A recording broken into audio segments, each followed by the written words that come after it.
Good evening. How's everyone doing? Good. I would like to welcome you to the Krasno Events Series, to yet another exciting event in our Krasno Events Series. And I'm very pleased to see a great crowd again. And thank you very much for coming. I'm also very pleased to see my students back. And as you know, I strongly encourage them to come. They actually listen to me, which is good. I'm Klaus Larres. I'm the Richard M. Krasno Distinguished Professor of History and International Affairs here at the University of North Carolina in Chapel Hill. And today our event is all about Russia, Russian politics, and about Russian-American relations. And of course, you know that it's a very topical theme. Russian meddling in the American elections have been in the daily news. Also, the situation in Syria is escalating again. There's actually the danger that maybe the Russian and the American military will clash with each other directly. So our topic today is, of course, very interesting, and I'm sure we will all be enlightened by our speakers. And our main speaker is Ambassador Jack Matlock. I'm very pleased to welcome you back. And also we have two discussants, that is Professor Peter Eltsov and Professor Holger Moroff. Before I introduce them, I would like to say something about our new website. I'm sure all of you have checked out our new website, haven't you? Good. It's called krasnoevents.com. krasnoevents.com. It's well worth looking at, and it has been actually quite popular. But please don't forget our YouTube channel. As you know, we are videotaping all our events, and within a week or two, the video should be up on our YouTube channel. Therefore, don't forget about it. That is youtube.com/KrasnoUNC. And there's another important thing I would like to mention. That is the word, I could summarize it with the word donations. So if you feel like making a generous donation to us to make sure that we can continue the Krasno series, then go to the website, and there's a button called Donations, and press that button as often if you wish, and spend as much as you wish. We will not restrain you from doing so. I'm very pleased that Ambassador Jack Matlock has come back to the Krasno events. He came here already in January 2015, and the video about this very interesting and enlightening talk is up on our YouTube channel. So after this event, if you haven't had enough of us, then please watch that event of January 2015. Jack Matlock was one of the leading Soviet and Russian experts among America's diplomats in the 1970s and 1980s. In particular, he was a close advisor and one of President Reagan's senior experts on the Soviet Union. Between 1981 and 1983, Jack Matlock was ambassador to Czechoslovakia, and between 1987 and 1991, he was ambassador to the Soviet Union. And of course, that means he was one of the last American ambassadors to the Soviet Union. But he already was in the Moscow embassy in 1961 during the Cuban Missile Crisis, and I understand he had a few interesting experiences during that time. And he was back in Moscow in the early 1980s as acting ambassador. From 1972 and 1991, Jack Matlock attended all Soviet-American summit meetings with Presidents Nixon, Reagan, Bush, and so on. And of course, that was the time when in the Kremlin, these were the years of Brezhnev to Gorbachev. So all of these events were attended by Ambassador Matlock, and I'm sure he has still a few secrets which he hasn't told anyone, and maybe we can get that out of him tonight. Therefore, Ambassador Matlock is an ideal expert on Russian politics and also Russian-American relations. And it is great to have you here, and we look forward to your talk in a minute. At the moment, Jack Matlock teaches at Duke. He continues writing articles and books about Russian affairs, and he regularly continues traveling to Moscow and other parts of Russia. I'm also very pleased that we have two discussants tonight. That is Professor Peter Eltsov And Peter is currently writing on a book about Russian politics, which hopefully will come out later this year, and we greatly look forward to reading it. And Peter Eltsov grew up in the former Soviet Union. He studied at the University of Leningrad, as it was then still called, and he came to the United States in the early 1990s for educational reasons, and he never left. And now he's a professor at the National Defense University down the road in Fayetteville. And I'm also very pleased that we have another second expert here, that is Professor Holger Moroff. And Holger teaches at the University of Leipzig in Hanover, at the Leibniz University in Hanover, and he also teaches in the political science department here at UNC. Holger in particular focuses on European, German, Russian relations, and we look forward to your contribution later on. And of course, as you know, the Germans, after more than 4 months, have just about managed to get some sort of new government going, and maybe I will ask a question or two to Holger and get his opinion of what he thinks, what that once so stable country, how that once so stable country is developing, and what Angela Merkel's future will actually be like. First, Ambassador Matlock will give a presentation about Russian-American relations. Then we will have a panel discussion seated on the stage. And then we will have Q&As from you, the audience. And I expect, of course, many interesting questions which you will ask the ambassador and our two discussants. Ladies and gentlemen, please join me in welcoming Ambassador Jack Matlock back to the Krasno Events Series.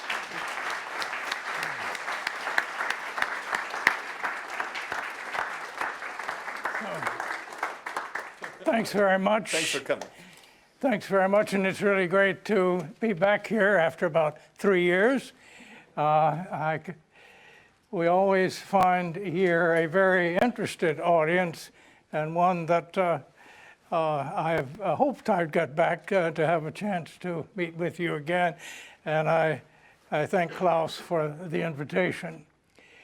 I know that actually I'm replacing Jonathan Haslam, who originally was planning to come.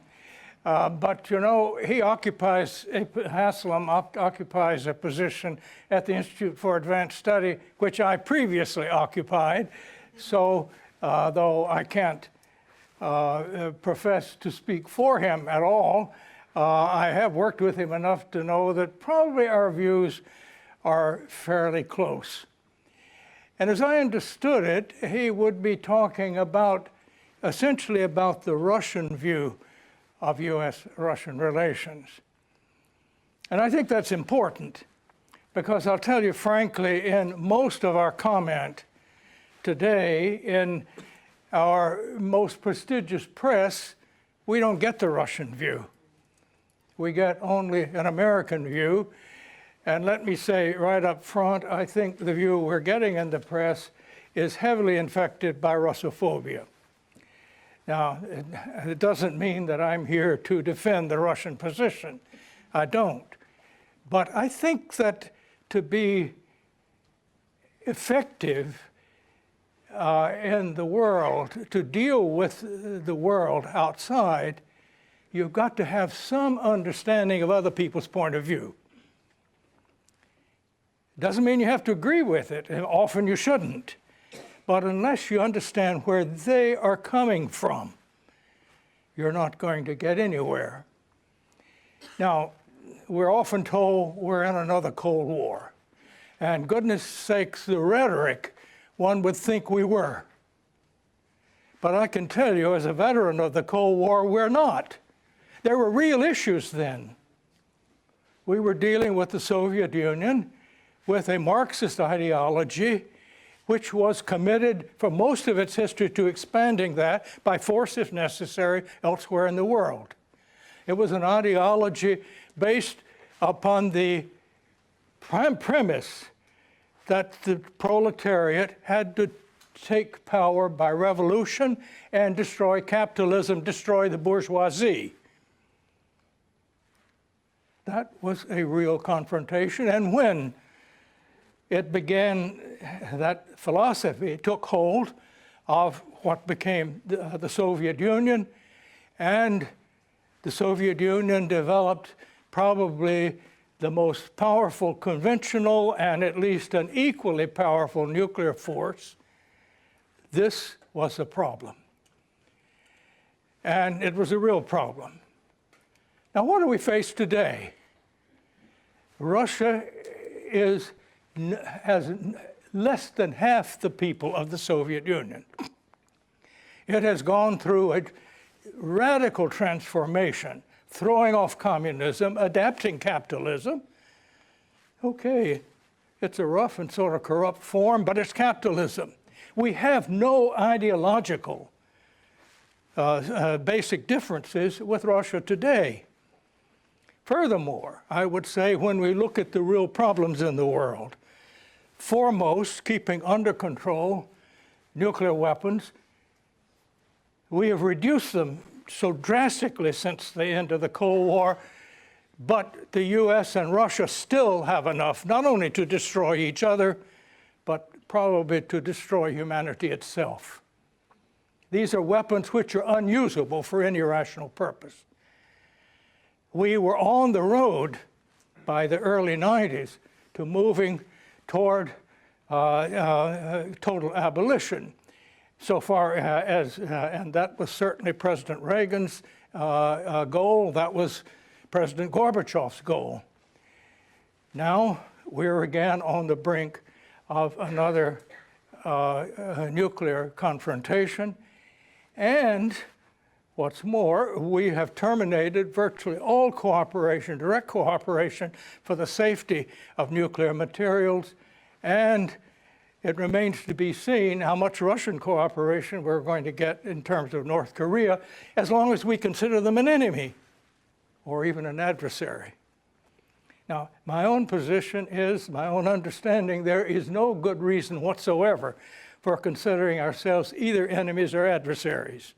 There are plenty of compelling reasons for us to cooperate in dealing with the broader problems in the world, the longer term, because Russia, and I would also add China, will either be cooperating with us to solve these problems or they're going to be a problem. And not any of the broader problems are going to be able to solve, whether it's global warming, whether it's dealing effectively with terrorism. By the way, we have a common enemy in terrorism. Precisely the same groups that target us target them. So it seems to me that both sides, I think, have made serious mistakes in maneuvering us into this position that we seem to be, at best, adversaries, at worst, enemies. Okay, how did we get there? Well, where did we start? In 1991, when the Soviet Union broke up because of internal pressures, not because of external pressures, it seemed that suddenly we had achieved every important goal the United States had in dealing with the Cold War, the real Cold War. Europe was then united. Elections had thrown off communist governments in Eastern Europe. The Soviet Union had retreated from them peacefully and by agreement. And it seemed we had, at least in Europe, a Europe whole and free. When we went to war to liberate Kuwait, we had at least Soviet support in the United Nations, without which it would have been an illegal operation. So that, in effect, we were on the threshold of what looked like a new world order. Now, I think that we in the United States simply misunderstood how we ended the Cold War. We talked about we won. Well, the first President Bush, when he began to lose, or thought he might lose his re-election campaign, began to say, we won the Cold War. Actually, we negotiated an end to the Cold War with the Soviet Union on terms that favored both sides. We both, if you want to talk of winners, we both won. The Soviet Union was hurting so much, not only because of its own system, but because they were putting so much into the military. We were building arms that I said we could never rationally use in excess. You know, at one point there were over 60,000 nuclear weapons on both sides deployed for almost immediate front. Now, a tenth of those could have wiped us out. And, you know, I think back and I said, you know, how is it that we kept building these things up when we couldn't use them? And it would be a disaster if they ever were used. Well, of course, we did it because we were afraid. If the other side had a few more than we did, they might think they could attack us and get by with it. Well, you know, looking back, now that we have access to all the records, there never was a Soviet plan to attack us. They knew it would be disastrous. But they were putting so much more into the military and, in effect, robbing their people of what they needed to have a better life, that stopping that arms race was very much in their interest. It was in their vital interest, and Gorbachev understood that. So when we say we made these agreements, they were as much in their interest, maybe more so than they were in ours. But you know, what happened was that after the Cold War ended, and I stress after the Cold War ended, two things happened. One with remarkable rapidity, and the second with even more rapidity. The second was that Gorbachev, trying to reform the Soviet Union, trying to ditch the communism and the state-controlled system, step by step took the Communist Party out of control of the country, trying to make it more democratic. Now, he couldn't have done that if we hadn't ended the Cold War, because as long as the Cold War and that tension was there, it kept up the pressure on them from the outside and reinforced every authoritarian and even totalitarian tendency there.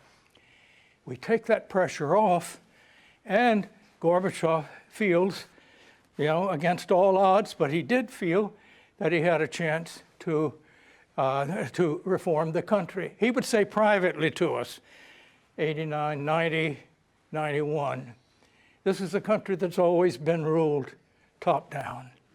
But as we look at the world today, the ones that are making most progress, the ones that seem to do the most for their people are ruled bottom up. I've got to turn Russian history upside down. But then he added, but I can't do it overnight. Our people have never ruled themselves. They can't learn overnight. Well, he bet on being able to change, and when the Communist Party officials started opposing him, he step by step took the party out of direct control, including out of control of the secret police, the army, and the other instruments that could be used for repression. So the second thing that happened was that the Soviet Union actually, the Communist Party lost control of the Soviet Union. That was not a requirement to end the Cold War. It was not a favor to the West. It was an attempt to change the country in its own interest. And what happened? All right, you take the pressures of the Communist Party controlling the instruments of repression out of control, and when you have a president who refuses to use the instruments of repression as a matter of principle to put down opposition, then the country began to split along largely ethnic lines, because at the same time you were having a total revolution in the way the economy was run. And Finally, of course, at the end of '91, the Soviet Union did break up. Was this the end of the Cold War? No. The Cold War had ended at least 2 years before that, or that wouldn't have happened. Did we want it to happen? No. Actually, President Bush made a speech in Kiev, August 1st, 1991, where he recommended to the non-Russian republics that, aside from the 3 Baltic countries, that they should sign Gorbachev's Union Treaty. And his attempt to establish a voluntary federation, more on democratic grounds, and without the central controls of the Marxist-inspired Soviet Union. And the interesting thing here then to remember was that it was the elected leader of the Russian Federation that led the breakup of the Soviet Union. So when people tell you Russia is always imperialistic, etc., hey, they elected the guy who took the lead in breaking up the Soviet Union, Boris Yeltsin. He also happens to be the person that first named Vladimir Putin as acting president and gave him a leg up on the elections. But I'm rushing ahead. At this point, what did they begin to hear from us? Well, we won the Cold War, and then it seemed step by step that we began to treat Russia as a defeated power. And what's more, that we were using our superior military power to extend that and actually to surround them, simply to pressure them. All right, this really started in President Clinton's second term when we began expanding NATO. This was a step that I was one who argued against it. My friend and former mentor, George Kennan, called it the most serious geopolitical mistake of this century. And I think he was basically right, because it was totally predictable. If you start expanding NATO, which after all was set up as an instrument of the Cold War, and you start moving it, if you don't include everybody, and particularly Russia, the largest one left out, you are going to once again inevitably create an enemy image. And when you do that, inevitably there is going to be a pushback. Furthermore, you start that process and it is going to undermine every truly democratic force in Russia, because it's going to make them look as if they're not loyal. Now, we hear a lot about Russian interference in our elections. Frankly, I think the whole idea they had any influence is both ludicrous and pathetic.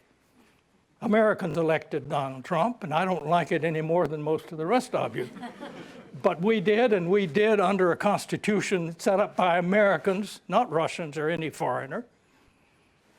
And the idea that somehow they were involved. But I'll tell you one thing, if they were involved, maybe that's payback. The 1996 Russian elections, we were deeply involved. And to the point we actually sent teams that were coaching Yeltsin's things. We showed them how to poll. We helped to have a campaign. And I thought that was a good idea. I was out of the government then, because Yeltsin went into that election with his popularity 9%, maybe 8%. The communists then were drawing 40% in the polls. Now, if they had won that election, goodness knows what would have happened to it or the relationship. It was very much in the American interest to do what we could to help get Yeltsin elected. And we got him elected, okay. And by the way, We have programs abroad to promote democracy, which inevitably, if you don't have a full democracy, operates in opposition to the government in power. And so the idea that it's immoral to interfere in other elections, well, if it is, we have been probably the most immoral of all over the years, and you could name any number of countries. But don't let me get into a tirade on that yet. Let me proceed to say, you know, after the expansion of NATO, we did something else.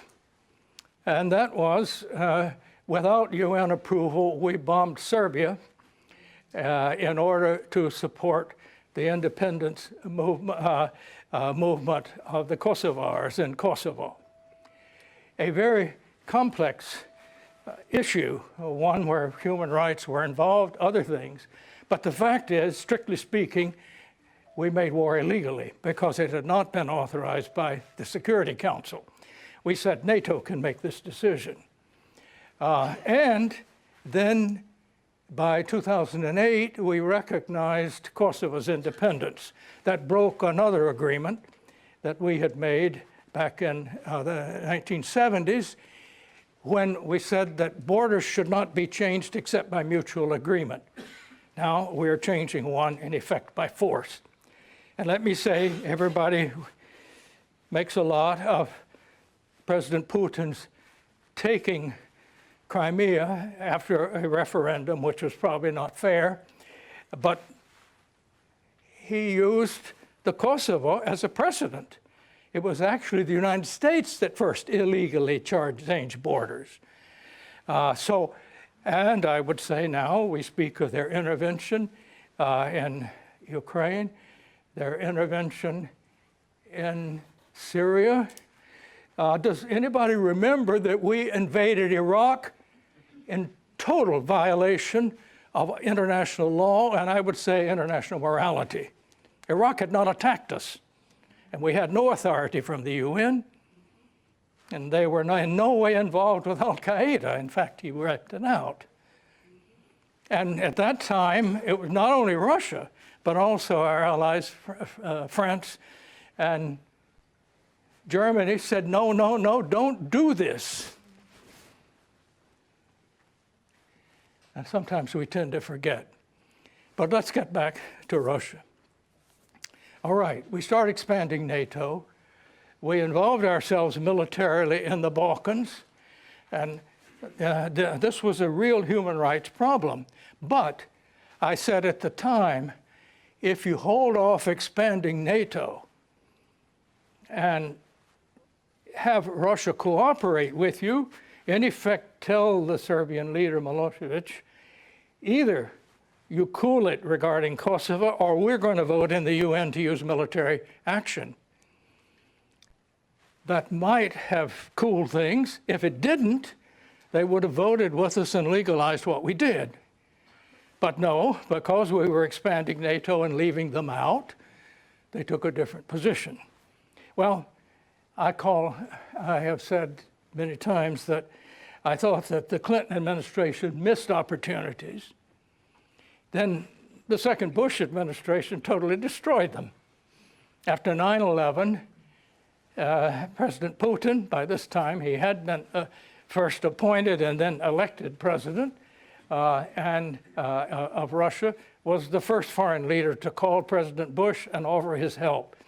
And Russia helped us actively in many ways when we went into Afghanistan, not only voting in the UN, but letting us use airspace, giving us intelligence, and agreeing that we could actually have bases in Central Asia, where places that had been part of the Soviet Union. What do you get in return? Well, we walk out of the ABM Treaty, which had been the fundamental treaty that we based previous arms reduction on. We continue expanding NATO, not just to the 3 Baltic states, which they probably would have accepted, but also into the Balkans. And by 2008, we started talking about a guarantee that Ukraine and Georgia would eventually be in NATO. Now, that was a red line. It would be a red line for any Russian leader, no matter how democratic elected, maybe particularly if democratically elected. They simply were not going to tolerate an American-led military alliance, not only on their borders, but actually picking up areas that had been part of the country for centuries. How many people remember that one of the big things that brought us into World War I was the German attempt to make an alliance with Mexico, the so-called Zimmermann telegram? That and the sinking of the Lusitania. I mean, and we've had the Monroe Doctrine for now, what, close to 2 centuries? And yet, one of the things that they were asking for, and President Medvedev in particular, when he succeeded Putin, asked for 2 things. Basically, he said, look, we need to negotiate a new security structure in which we're a part. Deaf ears in the West. And the second is, have a little respect for our sphere of influence. Now, we said, no, that would be illegal. Well, spheres of influence are not matters of legality. They are matters of reality. Any country is going to resist the idea that a hostile power can have military bases right on its border, particularly if its border excludes areas that for centuries were part of the same country. I mean, gosh, how could anybody think this would be accepted?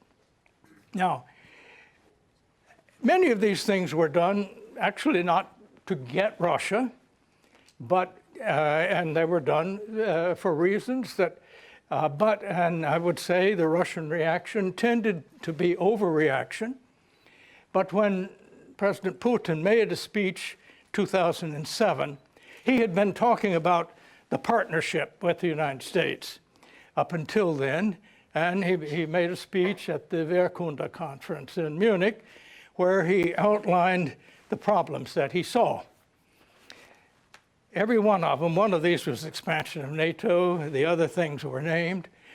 And I have given a course at Duke on U.S. Russian Relations in the last quarter century, and I've had the students, if they wished, they could choose a topic, write a paper on his accusations and how valid they were. I think there's not a single one who came up with a paper that didn't say, you know, basically, he was right. We didn't have to do any of these things. Really, we may have not have done them just to get at Russia. It may have been to reassure the East Europeans. It may have been to get votes in the U.S. because the East Europeans have important lobbies in some key states like Pennsylvania and Illinois. But in fact, they were not necessary. Obama administration started out apparently with a determination to improve relations. And actually, they did improve in Obama's first term. We had several achievements. But, you know, essentially, the Obama administration attitude was, we will cooperate in everything that's in our interest to cooperate, and we will also support democratization in Russia. Interference in elections goes beyond elections. Well, the fact is that by that dichotomy, and then in the second term, President Obama sent an ambassador who was a fine academic, knew Russia pretty well since the end of the Cold War, had written a book before he went into government service saying Russia's unfinished revolution. Well, what is the president of Russia going to think? He's coming to finish that revolution.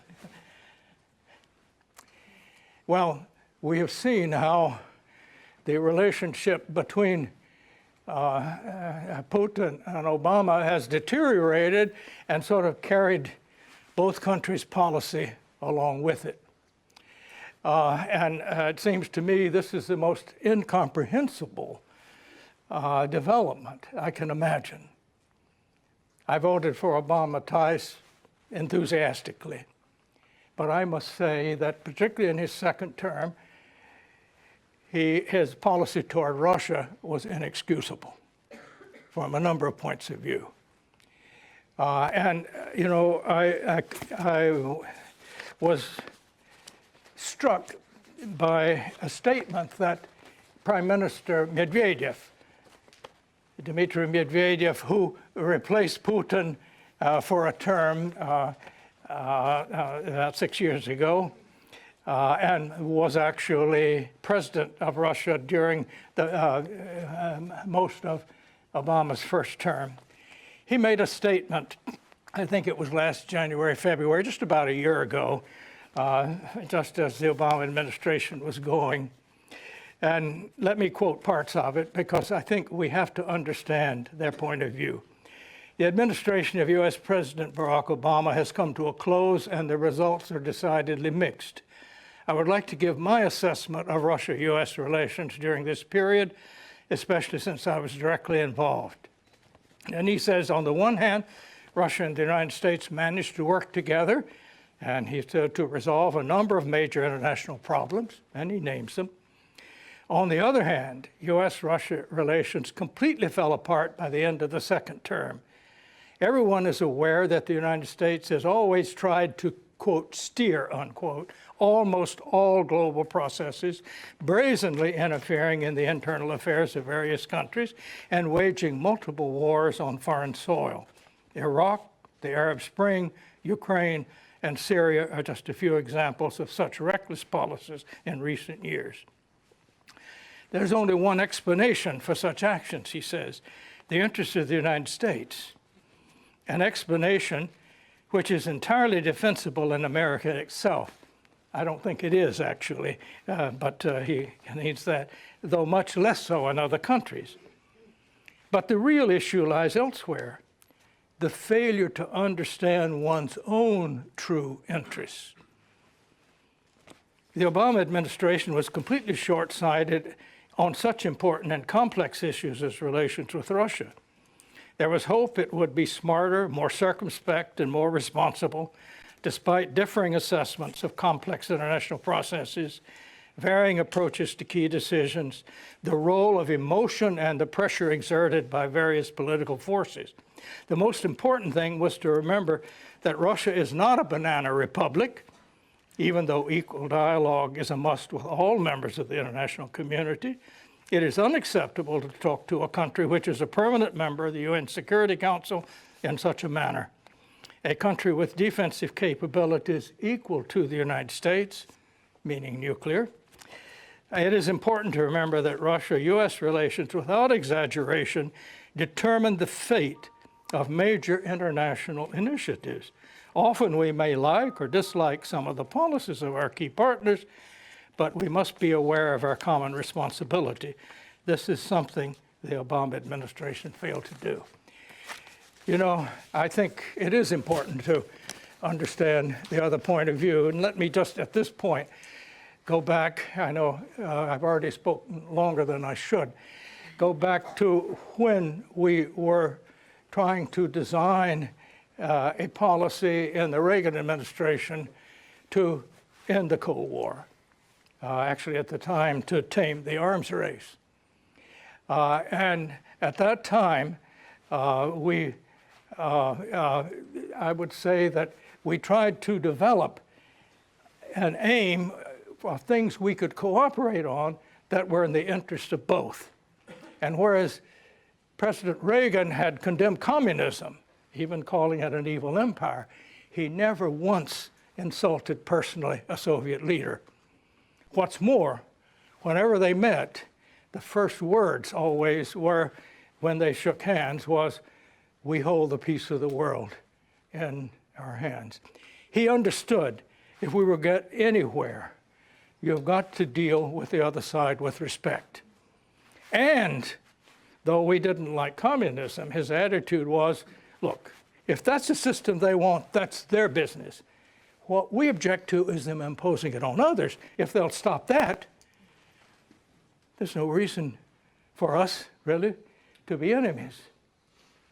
And this was one in which, as I said before, was in their interest just as much as ours, if not more. And it was on that basis, within just 3 years, we were able to end it. Since the end of the Cold War, our policies toward Russia have been almost the opposite. Before he met Gorbachev the first time, Reagan wrote a memo, actually wrote it out on a yellow legal pad, and it was typed up. He made a few corrections, and it was handed to me when we got on the plane to go to Geneva for that summit meeting.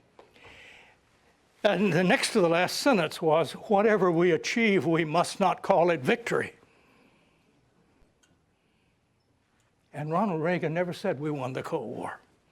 He says on his memoirs when he departed, and he and Gorbachev parted in their last meeting when he was president in December, this would have been December '88, that we parted as partners to make a better world. And the second thing he had in that memo is we're much too upfront about human rights.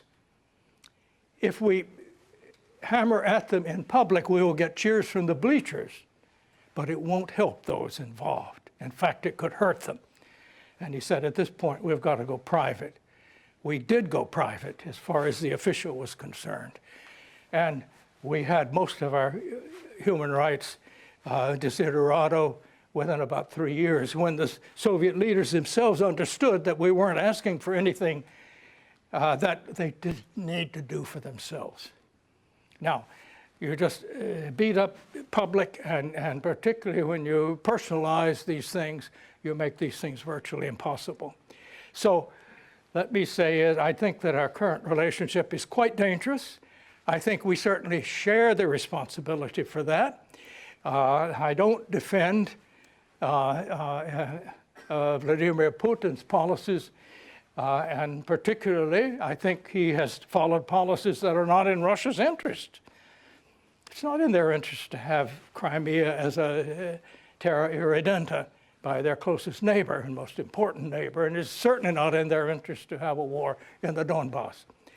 But the point is that U.S. actions have often been not helping solve these, but actually exacerbating while ignoring some of the bigger issues in which we desperately need cooperation. Thank you very much. Thank you very much.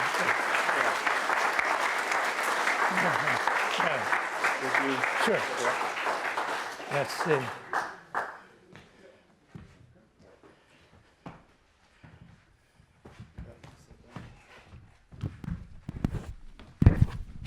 Yeah, thank you very much.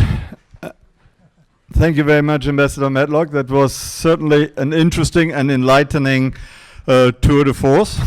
I'm not sure our audience agrees with all of the points you made. We will find out in the Q&A period afterwards. But let me start off with asking you questions before bringing in our two discussants.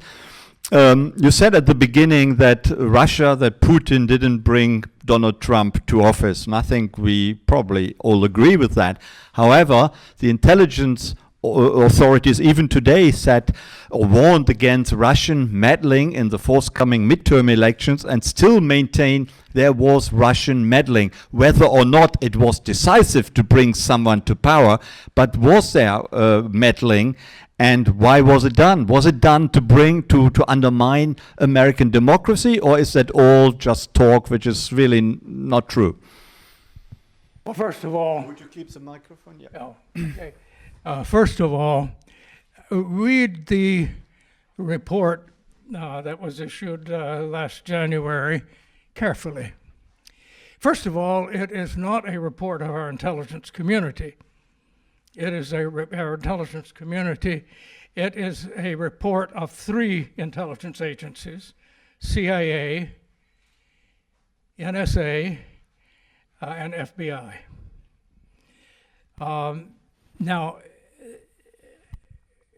a very key intelligence agency in my day, and I would hope still, is the State Department Bureau of Intelligence and Research. We also have, a central director of intelligence. Neither of them were named. And the first question that any reporter dealing with this should have asked is, why aren't they there? Did they agree or not? And as a matter of fact, the State Department didn't agree.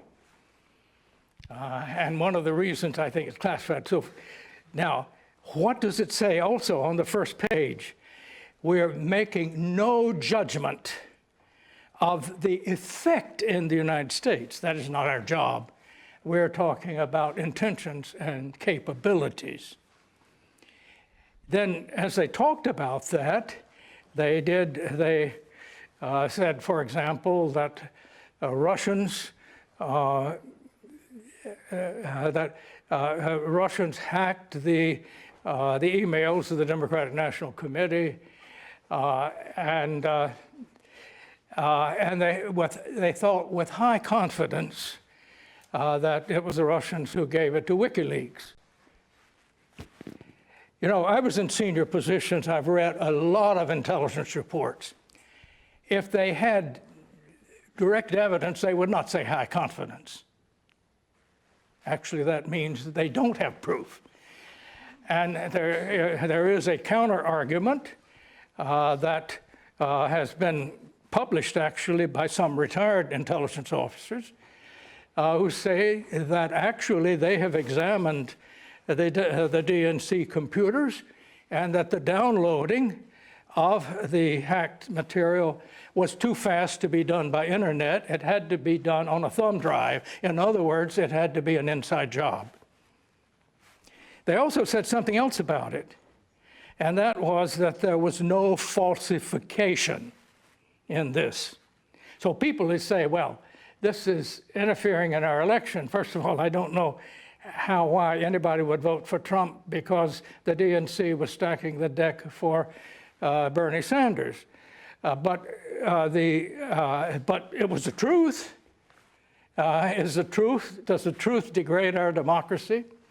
Then the other finding was that there was no interference in vote counting or vote tallying machines. Now, when people speak of interference, in other words, without assessing the impact, you can't say there was interference.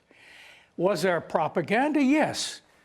And most of this was picked up. You know, some of these things put up were pictures of demonstrations, Black Lives Matter in Ferguson, Missouri. I mean, is that propaganda or is that the truth? So to say that this, I would say, almost silly, putting in bots and silly trolls, that degraded our democracy, I would be shamed to think that that sort of thing could degrade our democracy. And I think this whole thing is most unfortunate because, first of all, I'm not convinced anything the Russians did actually helped Trump get elected. Also, I don't see that there is any real evidence of coordination. But I do know that it is in the United States' interest to improve relations with Russia and to get back into cooperation on nuclear issues. And to use this issue to imply that anything we do to solve these issues is somehow a favor to them or because they have something on the president, I find quite honestly shameful. Thank you very much. Peter. Well, as Klaus said, I mean, first of all, thank you very much, Mr. Ambassador. This was a fantastic presentation. But as Klaus noticed, probably there are many points which are disagreeable points. I grew up in the Soviet Union, and I was in Leningrad University when you were, as a freshman, when you were ambassador in Moscow. And I think I actually remember being at some public function, I think in 1989, seeing you talking in Moscow. You started your presentation, your lecture, with the words that it's a new Cold War. This is first a debatable period because some people say it is a new Cold War and it's even a more dangerous, maybe in some respects. It seemed like one. Right, but then you ended, I noticed, your talk with the words that this is quite a dangerous situation. So I would like to start here and maybe to ask you a question. This is an extremely dangerous situation, and maybe, I mean, we can call it whatever. We don't have to call it the Second Cold War, but it's definitely a very dangerous confrontation. And this confrontation may be even more dangerous, and I met people who, like you, worked in the Soviet Union in the old days during the Cold War from the Pentagon, who actually, I have a feeling, really missed the Cold War because they say that there was after the Cuban Missile Crisis, there was a mechanism to solve the issues, and you said there was a mutual respect. People did not insult each other. Today, the confrontation is much worse. Then you mentioned that there is no clear ideological battle like during communism and capitalism. This is also could be debatable because some people would say that today Russia came back to its eternal identity of an authoritarian country with very imperialist and extremely exceptionalist ideology. Needless to say, the United States is extremely exceptionalist. But this is a big point for confrontation, to think that you're an exceptionalist and you have the role to dictate the rest of the world what's going to happen. So my question is basically, you're saying that your suggestion is to cooperate. And this is a fantastic suggestion, particularly in 1989, 1991, like everyone was so idealistic about that period of time. But from the point, you seem like very much as a realpolitik person, but from the realpolitik perspective, do you have a suggestion? Today in Russia, there is an incredible distrust into American foreign policy. There is incredible rise of nationalism. In the United States, there is, among the political elites, incredible distrust towards Putin and Russia. So what can we do? Is there anything can be done? I mean, realistically. You're absolutely right regarding the current attitudes. And in a sense, it's too bad we don't have a different president, one who is more capable of exercising a leadership in this issue. But what we basically need, I think, is two presidents who will say openly what I think is obvious. There is no good reason for us to be enemies. There are compelling reasons for us to cooperate. Of course, we have different views on certain issues. Let's talk about them. But I do think it's going to require some change in the American attitude. What has become almost catechismic doctrine is we won the Cold War. We proved that our system is not only best, but is suitable for everybody. And it is our duty to be the world's policeman and the world's lawgiver, the world's enforcer. I think that this is a disastrous direction for us to take.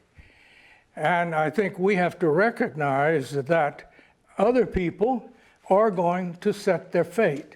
You cannot export democracy. After all, if democracy is government by, for, and of the people, how can an outsider do it? So if you were Mr. Tillerson, what would you immediately start doing to improve relations? Yeah. Yes, well, yes. I think that it absolutely, one sort of casual apparent remark that Trump made at one point made a lot of sense. Why don't we lift these sanctions, which are achieving no positive purpose, in exchange for a resumption of our cooperation on nuclear safety?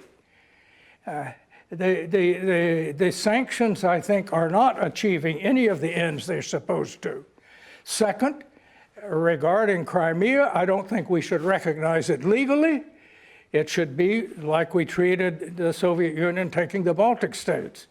It wasn't legal, and we're not going to recognize it as legal, but trying to put economic sanctions on something that is going to be, viewed partly as a national security issue, but also a matter of self-determination. After all, there is every evidence in the world that the majority of the people in Crimea prefer to be in Russia. And Russians can ask legitimately, why is it that everybody except Russians have the right of self-determination?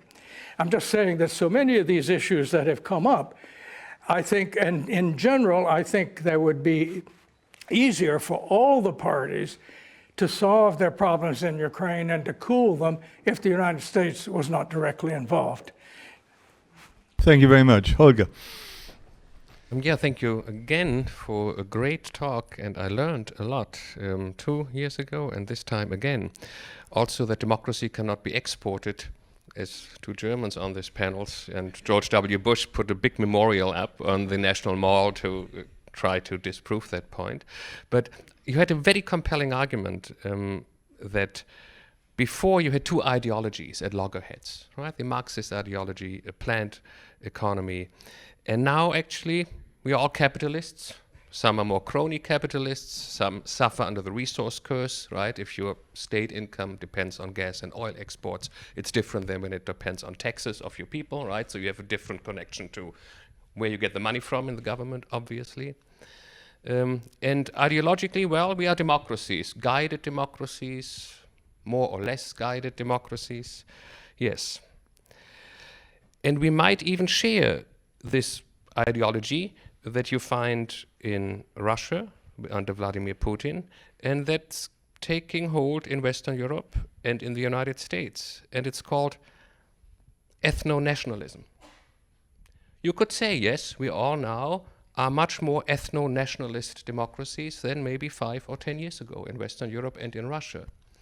My question is, even if you share this tendency towards ethno-national politics, is this a good thing? And will this prevent confrontation, or will it lead to confrontation? And as a follow-up, of course, Putin and the Russian government sponsored ethno-nationalist movements. It sponsored the Front National in France. It sponsored UKIP, like Donald Trump was in favor of Brexit and sponsored UKIP. It has close connections to the new right movement in Germany, the Alternative for Germany, AfD, and you can spell it out through the various countries.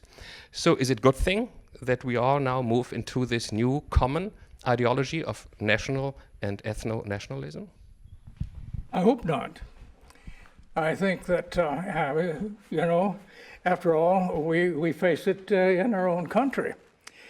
I find it interesting that as we officially try to, as you say, promote democracy abroad, our democracy at home has deteriorated markedly.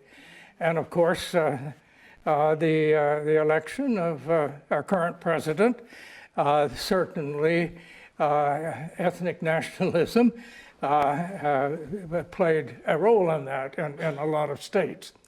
No, I think this is a very negative phenomenon, but I think that none of us, whether the United States or Russia or China, or for that matter, India or Brazil, the big countries, we shouldn't try to impose our system on others. I think, William Fulbright was the only senator who was right about Vietnam from the very beginning. We shouldn't have done it. And he wrote a wonderful book called The Arrogance of Power. And one of the points he makes is that, look, the only way you can encourage democracy abroad is by imitation.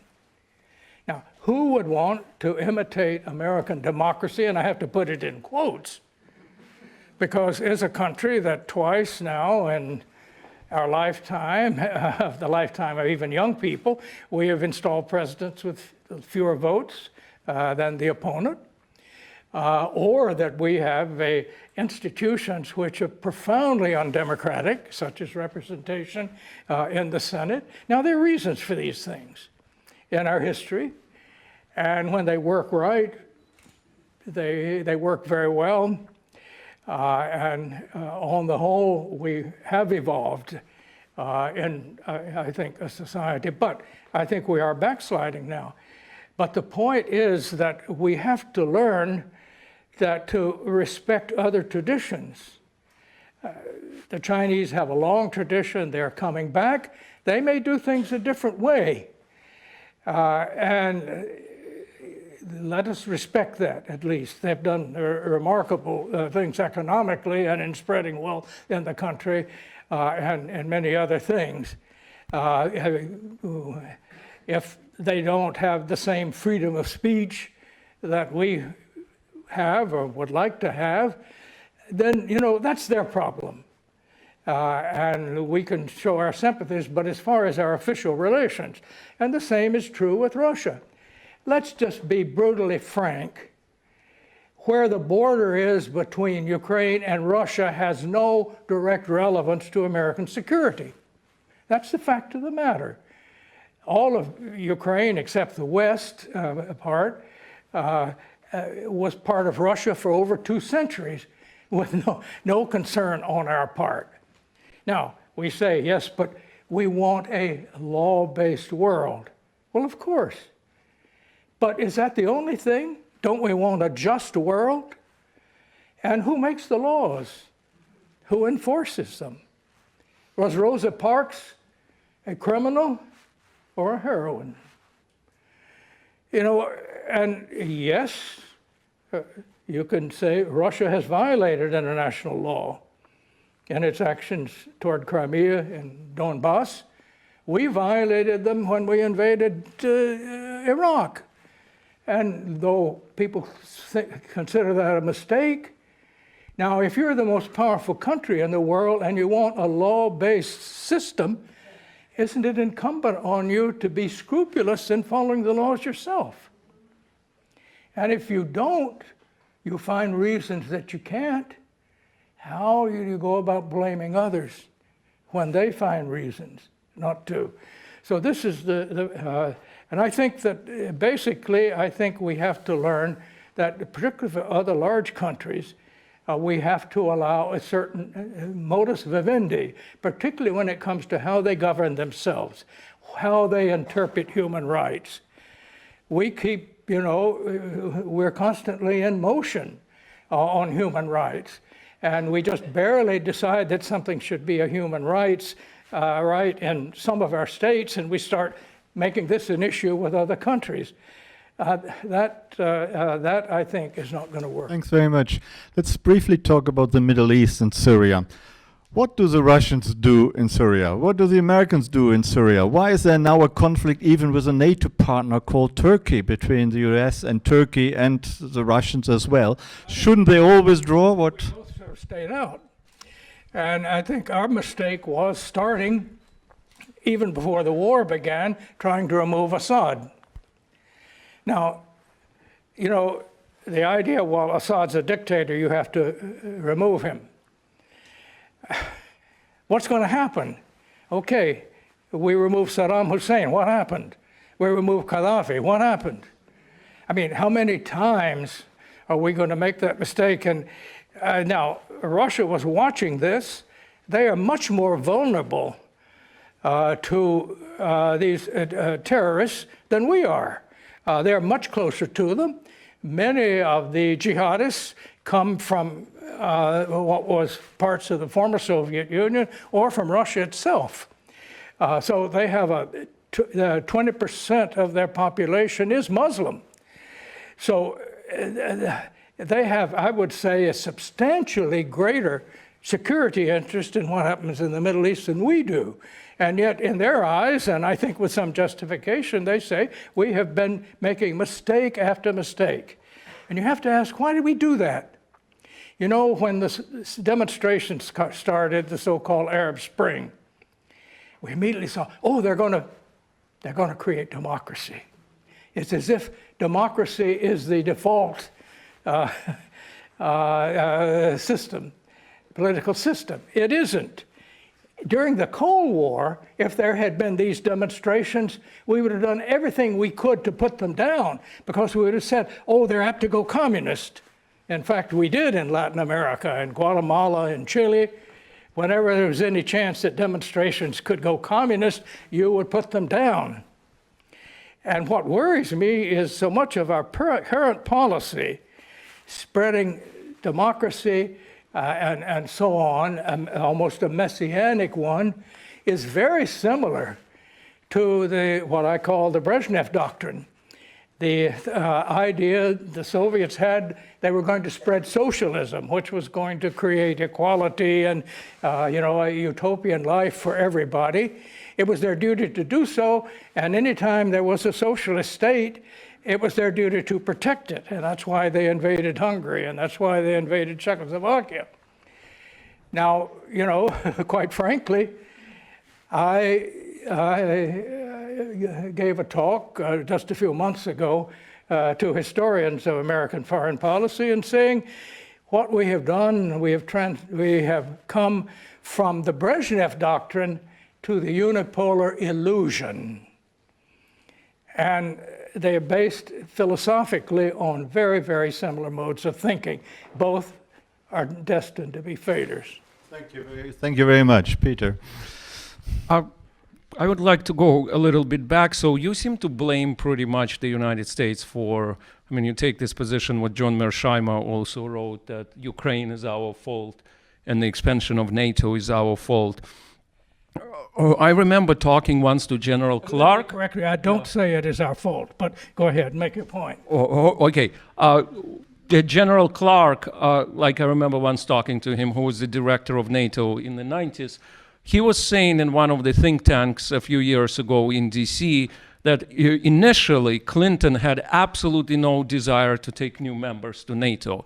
And it was a decision of those, the very aggressive request from several East European countries to include them in NATO. And General Clark even was recalling that on his visits, he was trying to persuade the presidents of Romania at the time, of some other countries, why do you need to do it? Boris is our friend, everything is okay.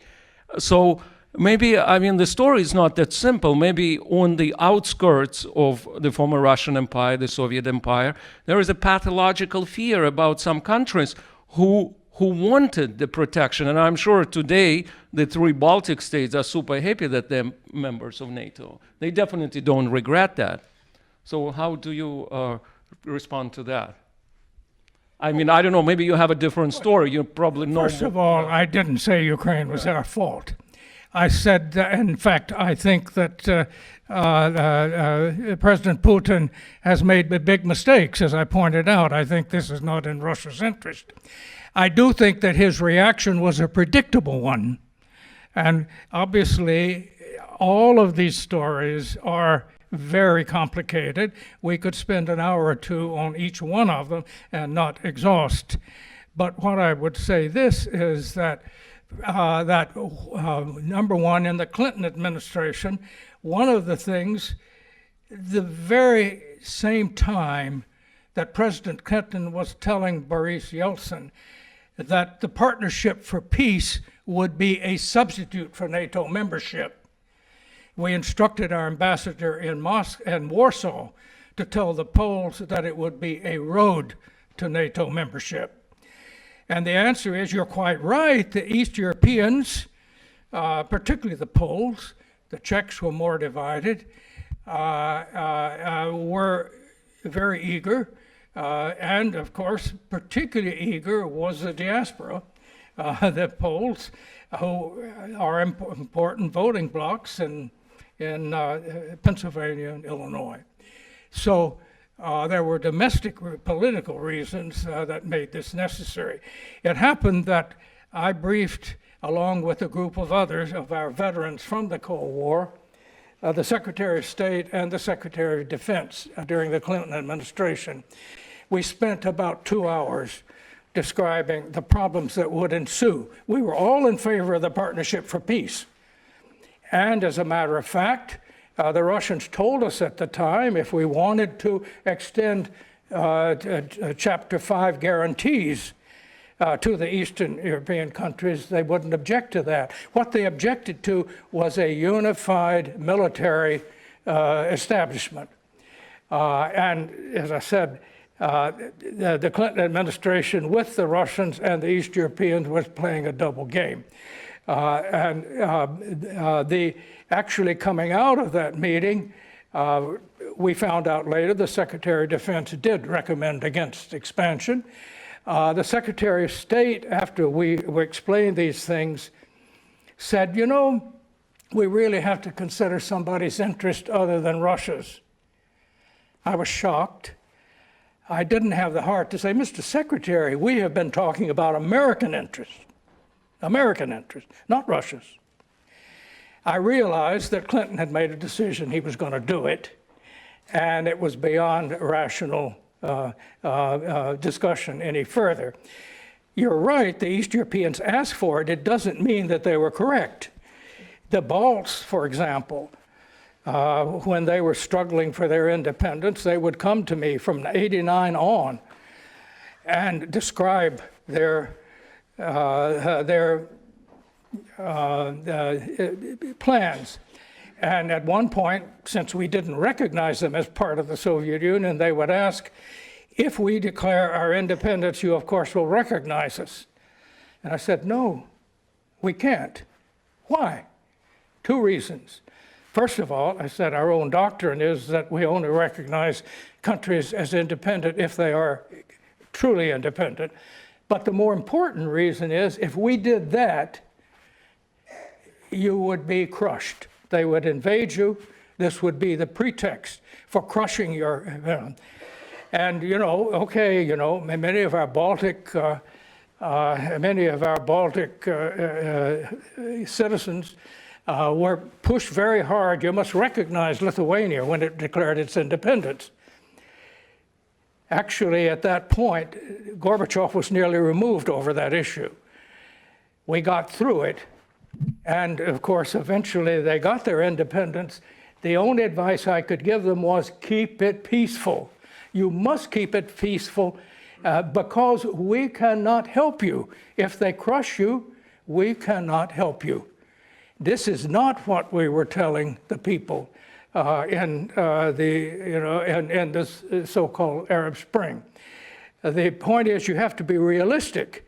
And the fact that the East Europeans wanted this for historical reasons doesn't mean it's what we should have done.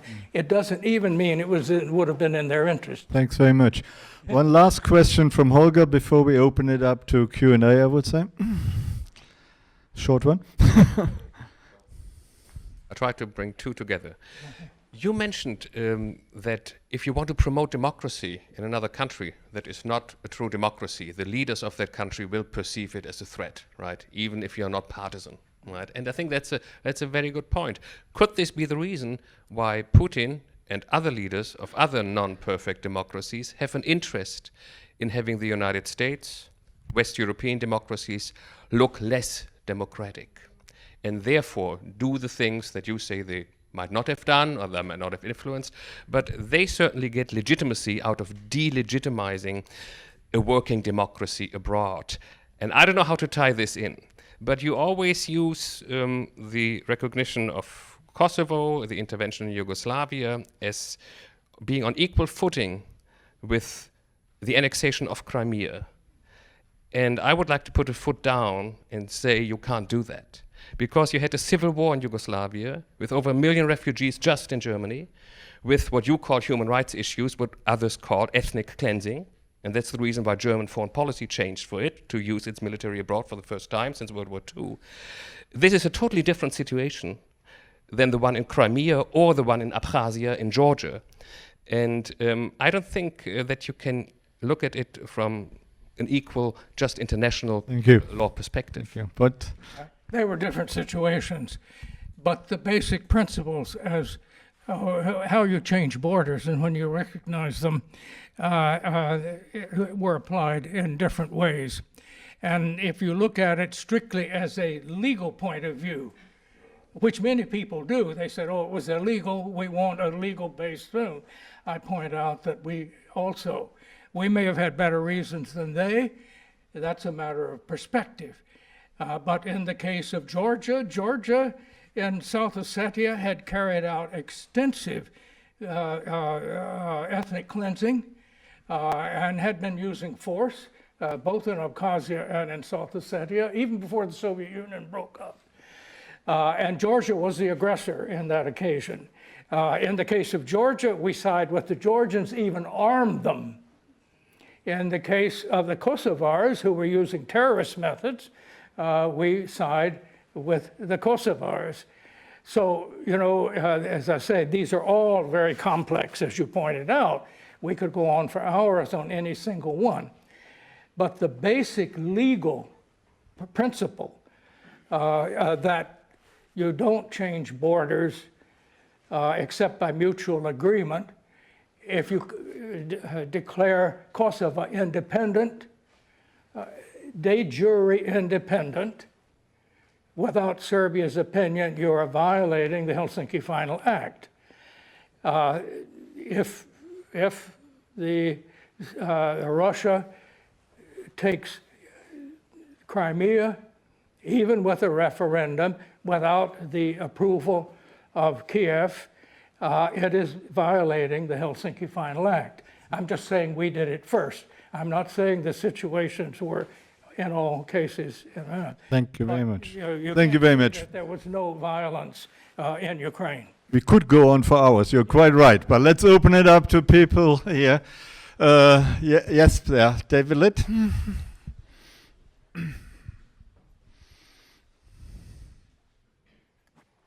Thank you. David Litt, retired Foreign Service officer. I have a question about Syria from a historical perspective, a time when you, Ambassador, were in Moscow. You, Professor, were a freshman at Leningrad University. I was the political counselor at the U.S. Embassy in Damascus.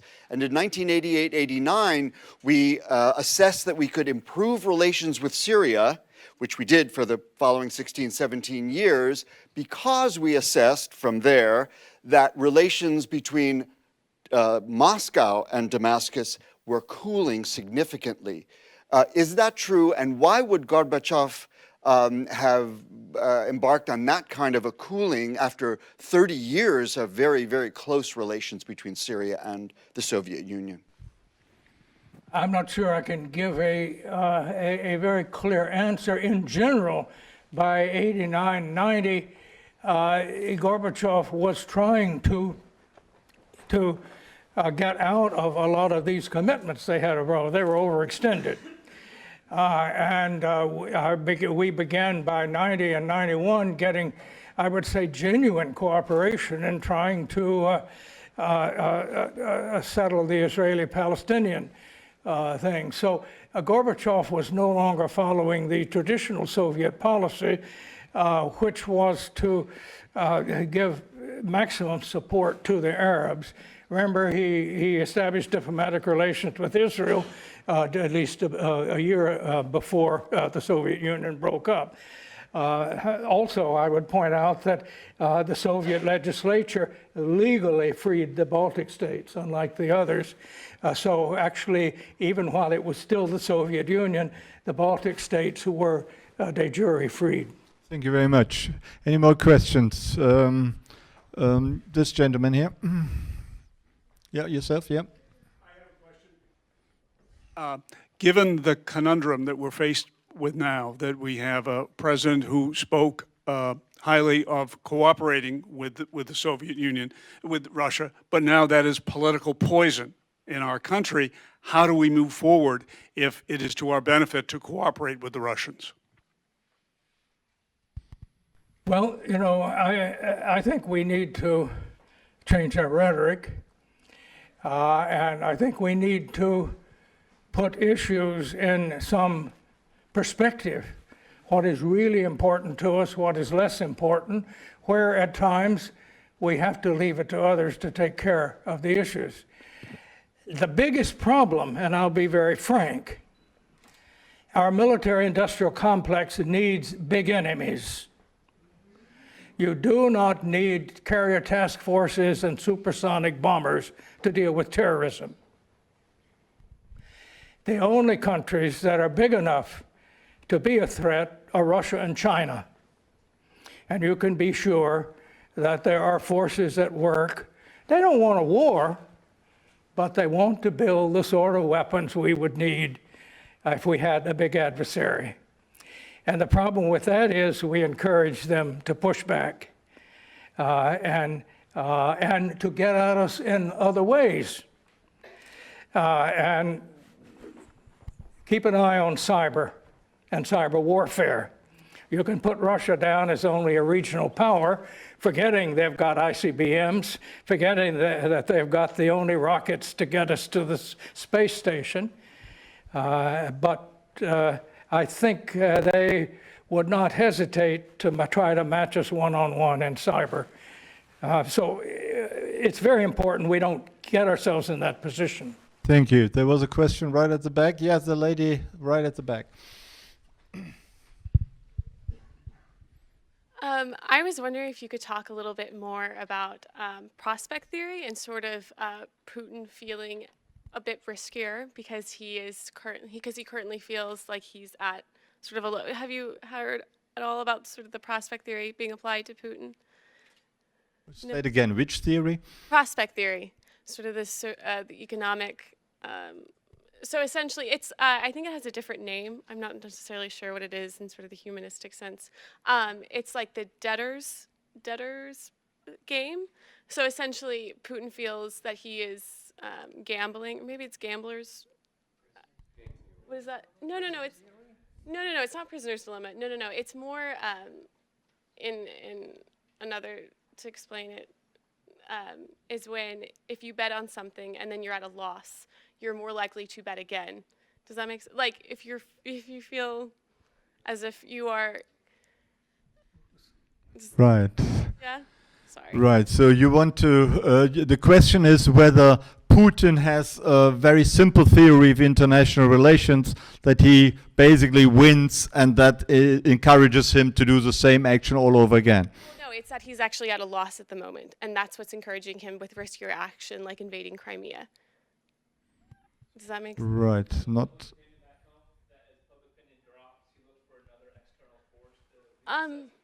Not really. It's just sort of trying to rationalize Putin as. I think we're a bit at a loss. Maybe we'll take another question, but yeah, this gentleman here. It seems that you portray Putin almost as a benign character who's just reacting to forces in the world that, who's reacting to forces in the world that have worked against his country's best interests. But in my readings, I've come across a person named Alexander Dugin, who's written a book called The Foundations of Geopolitics. In that book, he expounds a political philosophy that is irredentist. He divides the world into the Atlantic community and the Eurasian community, and Russia is the leader of the Eurasian community. And as a result of that, well, one of the things that happens in that policy, in that philosophy, is that, which Putin has embraced, and I understand the book is required reading for the general staff. Yeah, there is. You have a question.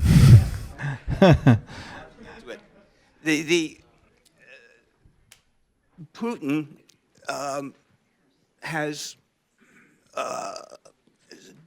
expressed the desire to restore the empire, the Russian Empire. How does that fit in with what you've expressed about his almost victimization, I guess? So is Putin expansionist? Is that what? Very much so. Yeah. Is he? I didn't hear all of the questions, but this one, does Putin want to restore the empire? I don't know what Putin wants. In my own opinion, basically he wants respect. But I'll tell you what he has said. He has said that no one who does not regret anyone who does not regret the breakup of the Soviet Union has no heart. Anyone who would try to put it together again has no brain. He has also said that the breakup of the Soviet Union was one of the greatest geopolitical disasters of the 20th century. I questioned him on that. We were on the same platform a couple of years ago in Sochi, and he said the reason he said that was because so many Russians were left outside their country, that is, and the other things. Now, I don't know what he wants, but it is impossible to reconstruct the Soviet Empire, and if it were possible, it would be totally weak. What people don't gather, and we should have learned it, nothing weakens a country than trying to rule somebody that doesn't want you to rule them. Would not be. So it isn't going to happen. Ukraine is a very special case. And every country is going to be sensitive if it's a matter of a military alliance being with you. Crimea has their main naval base on the Black Sea. And this was a crucial thing in the way he dealt with Crimea. If Ukraine went to NATO, he would lose that naval base, which is probably the most famous, the most defended one in Russian history. So these things are complicated, but I don't think there is any possibility of reconstructing the empire. And if it were reconstructed in some confederal form and it worked, it wouldn't be a danger to anybody. So what are we worried about? Thank you. Peter wants to add to that just a quick question before you do. What is it like? What is Putin like? Did you look into his blue eyes? What is Putin like? Did you look into his blue eyes? Were you impressed like George W. Bush was? Well, first of all, he kept us waiting for a little over 2 hours. That is what, like Bill Clinton, he does that too, yeah. And I'm told he does that all the time, and as a way of showing who's boss. He's not a madman. He's very calculating. One of our psychiatric doctors, the State Department usually has psychiatrists. They service several embassies, for our personnel. And he served about, I think, 6 years in Russia off and on. But on the side, he observed Putin. He's written a very interesting article. In his opinion, the most important influence on Putin's life is judo. He is a judo master. Mm-hmm. He started it. And you'll notice that in politics, he is a master in using the strength or the mistakes of others against them. And I think we need to bear that in mind. The idea that he's just a thug, and you often see that epithet, I think misses the point entirely. Mm-hmm. Did you have a nice chat with him? I'm sorry? Did you have a nice chat with him? With Putin, you and Putin, did you have a nice conversation with him? No, I don't have anything like that. We've never had a one-on-one meeting. We've just debated with a group of people about the same size we have here. Right, okay. And who won? Did you win or did Putin win? Well, I wouldn't say either of us won. What I was trying to get across was the United States did not bring down the Soviet Union. Boris Yeltsin did. And what did Putin say? Well, he didn't comment on everything. He said, well, there were other factors or something. In other words, we were also involved, he thought. And the other point, then he asked me directly, did you favor the deployment of missile systems in Eastern Europe? And I said, no. And I said, no, I didn't, but I do not consider them that hampers your deterrent capacity. In other words, they're not directed at you.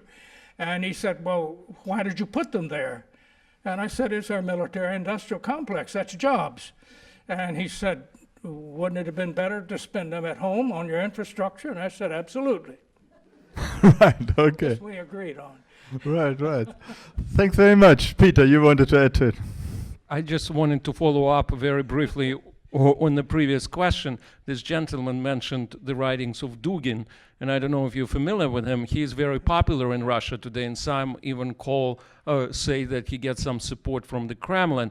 And he came up with this fourth political theory, and that's coming back to your lecture also, that there is no new ideology in Russia. In fact, many people would argue there is, and a very dangerous one, the ideology of Eurasianism, which actually purports to recreate an empire. Maybe it's not going to be a former Soviet Union, but it is some kind of an empire. So there is maybe an ideology, and a very powerful ideology, because you still seem like to think and talk all the time in terms of the end of the Cold War, when there was this euphoria. It's true, and the Soviet Union was turning very much westward. Gorbachev is clearly thinks that the Soviet Union part of Europe.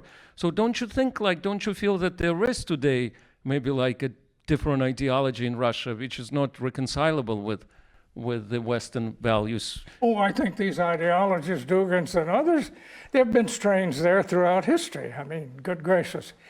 And I'm sure you've read. So, frankly, I think that Putin is one who will just select for one purpose or another whatever ideology seems to serve him. He's using the church, and the church is being used, Russian Orthodox Church very much, by the state now.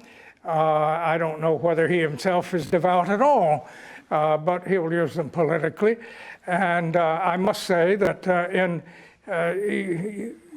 using these forces, I don't believe he is dominated by Dugin's thinking.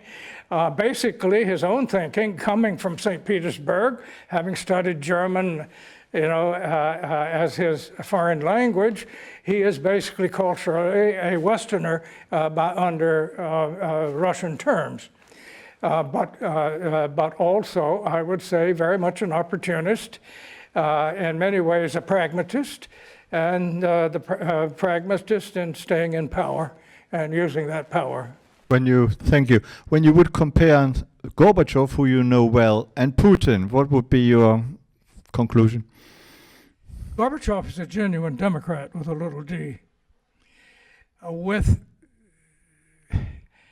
Without the skills to bring it about, and maybe it was impossible to go from what he had to what he achieved.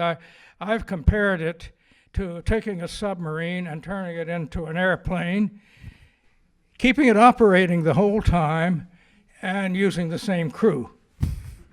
I don't think he figured out how to do it, and I'm not sure anybody else has or could.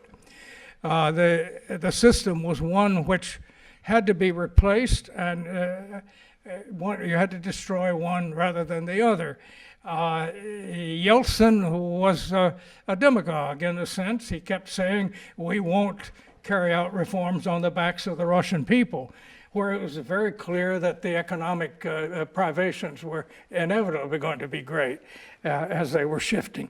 So, but I think Gorbachev was a genuine idealist, and he was a genuine man of principle in that he decided there had been too much violence in Russian history. You don't solve problems by violence. He turned down all of the advice. Khrushchev, the head of the KGB, was pressing him for at least 2 years to crack down militarily, and he would halfway go at times by authorizing a few more troops into the Baltic, for example, but never approving the actual use of force. And I think that that is very important. And I think that without Gorbachev, I don't see how the communist grip, totalitarian grip on the society could have been loosened. Thank you. So Putin is a very different kettle of fish? Putin is very different. Putin is, I would say, he's the practical man, the doer, who will get things done and will not hesitate to use force in any time he thinks it can work. Thank you. Patricia, yeah. Thank you. I would like you to talk a little bit more on how relations between China and Russia impacts the United States, and continuing your idea that the United States has to see Russia not as an enemy, but as a partner, as a possibility of cooperation. My question is, if public opinion, or not public opinion, but most the industrial military complex stops to see Russia as an enemy, the question could be, okay, right now let's just see China as an enemy, and what are the impacts of this, considering this triangle, U.S., China, and Russia? I didn't catch the whole question. Can you briefly ask your question again? My question is, how do you see that the relations between China and Russia impacts the United States' interests?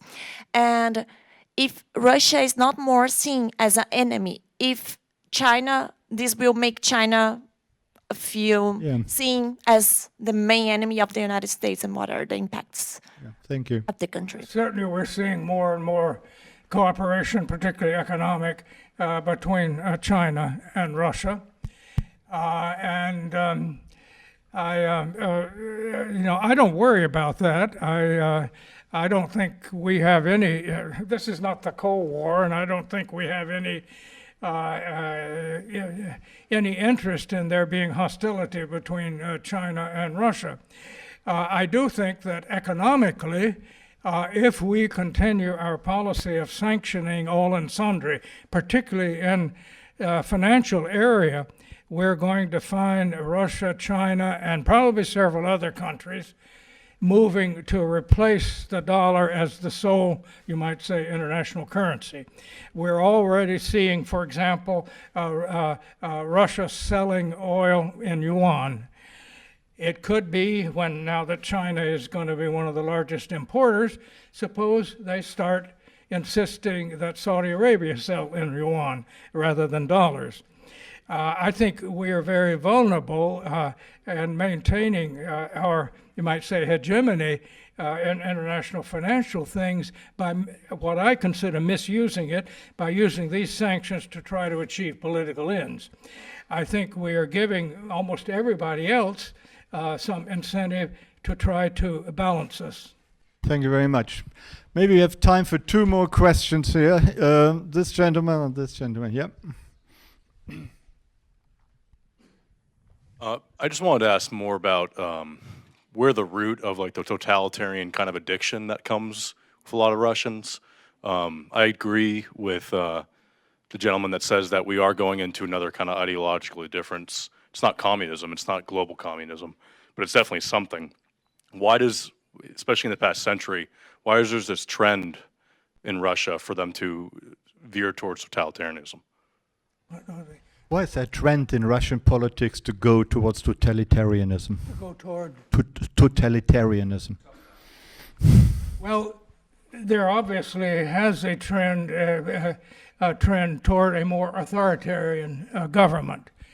I don't think it has reached anything like totalitarian scale. One should remember how complete control of information and everything else was in the Soviet Union until Gorbachev began to open it up.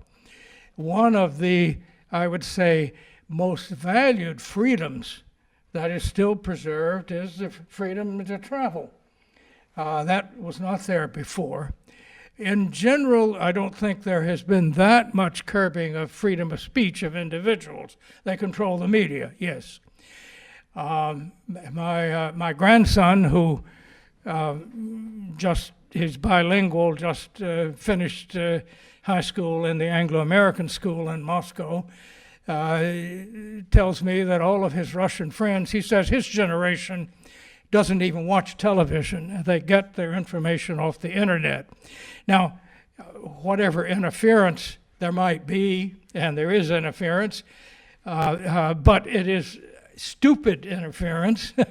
That's the reason I don't worry that much about it. But as long as the internet is there and you've got information coming in elsewhere, you will never be able to seal that country off the way Stalin was able to.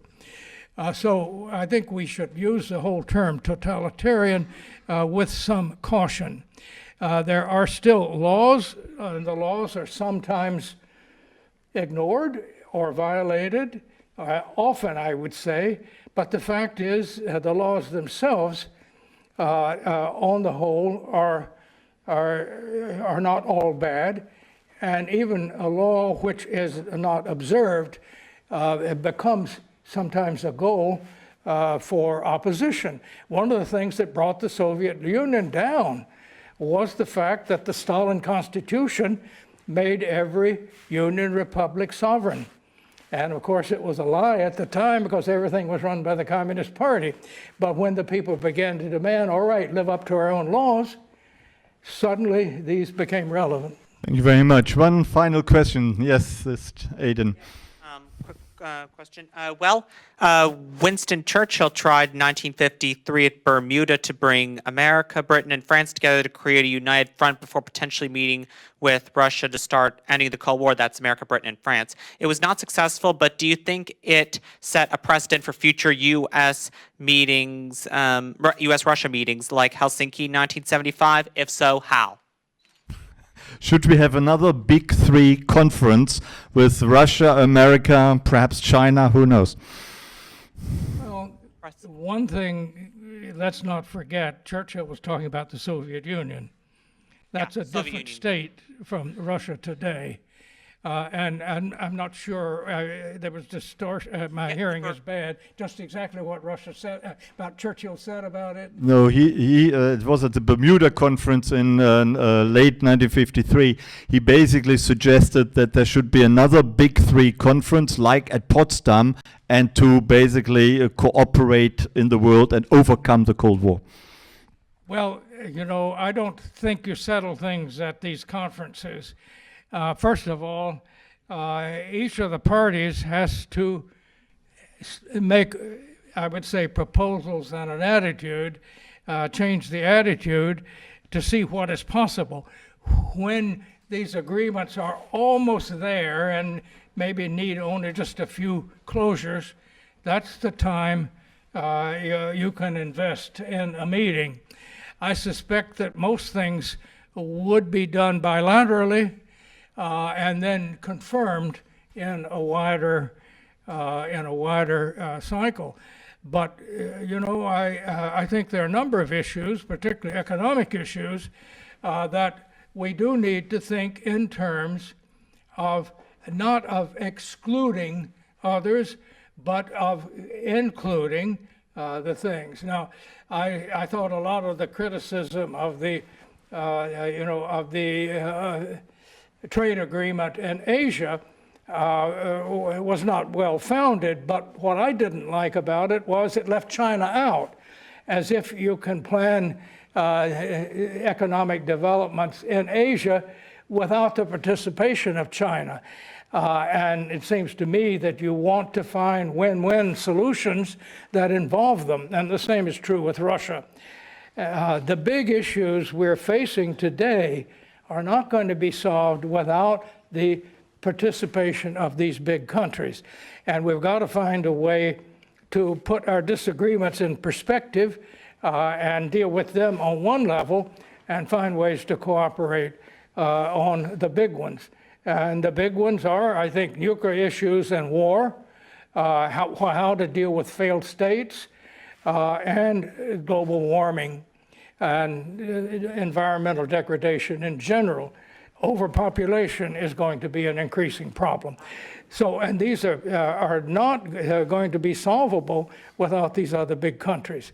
And so I think we need an attitude of that. We need quiet diplomacy, and we need leadership, and stop concentrating on all the things we find wrong about somebody else, but start concentrating more on the reasons we should make common cause. This is a good call for global cooperation. Thank you very much indeed. Ambassador MATLOCK, Holger Moroff, Peter Eltsov, thank you very much for coming here today. And thank you for coming. Can I just mention to you that in 2 weeks' time we have a former German defense minister, Rudolf Scharping, who will come and talk to us about the time beyond Trump. You're all very welcome to come back. That is on the 27th of February. Thank you very much.